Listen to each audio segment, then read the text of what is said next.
এই জন্য ইন্ডিয়া মাছ যাচ্ছে। ইন্ডিয়া যাচ্ছে না কেটে কইছে, চোরাই পথে অনেকবার যাচ্ছে। 20 চালান গেলে 1 চালান ধরাত পরে, আরও 19 চালান যায় যে ওনার মাছ ধরে যেন ইন্ডিয়া নিয়ে যায়। ওনার যেটা ধরছে উনি ওইটাও নেয়, উনি আরও কিছু কিনে নিয়ে যায়, এরকম তথ্য আছে। ইন্ডিয়া মাছ কখন যায়? যখন বোটে ধরে সাগরে, ওখান থেকে ডাইরেক্ট ইন্ডিয়া মাছ চলে যায়। বোটের থেকে মাছ কিনেও নিয়ে যায়, আবার মাছ বেশি করে ধরাত পড়লে ওই বোটালারে ইন্ডিয়া নিয়ে যায় মাছ, কারণ ইন্ডিয়া অনেক দাম মাছ যেতেছে। বাংলার তুলনায় ইন্ডিয়া মাছের দাম বেশি যাচ্ছে, এই জন্য ইন্ডিয়া মাছ যাচ্ছে। ইন্ডিয়া যাচ্ছে না কেটে কইছে, চোরাই পথে অনেকবার যাচ্ছে।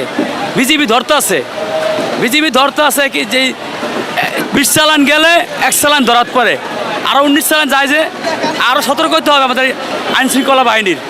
তাইলে মনে করেন যে সাধারণ মানুষের লাগামের বাইরে থাকে মাছের দামটা, তা না হলে সাধারণ মানুষ খেতে পারবে, তা না হলে লাগামের বাইরে চলে যাবে গা। এই জন্য আমি অনুরোধ করবো আইনশৃঙ্খলা বাহিনীকে আরও সতর্ক থাকেন আপনারা, যেন ইন্ডিয়া চলে না যায়। এবং বিশেষ করে নৌবাহিনীর বাইরে যারা ডিউটি করেন তাদেরকেও উদ্দেশ্য করে বলতে আছি যে আপনারা একটু সতর্ক হন। ওনার মাছ ধরে যেন ইন্ডিয়া নিয়ে যায়। ওনার যেটা ধরছে উনি ওইটাও নেয়, উনি আরও কিছু কিনে নিয়ে যায়, এরকম তথ্য আছে।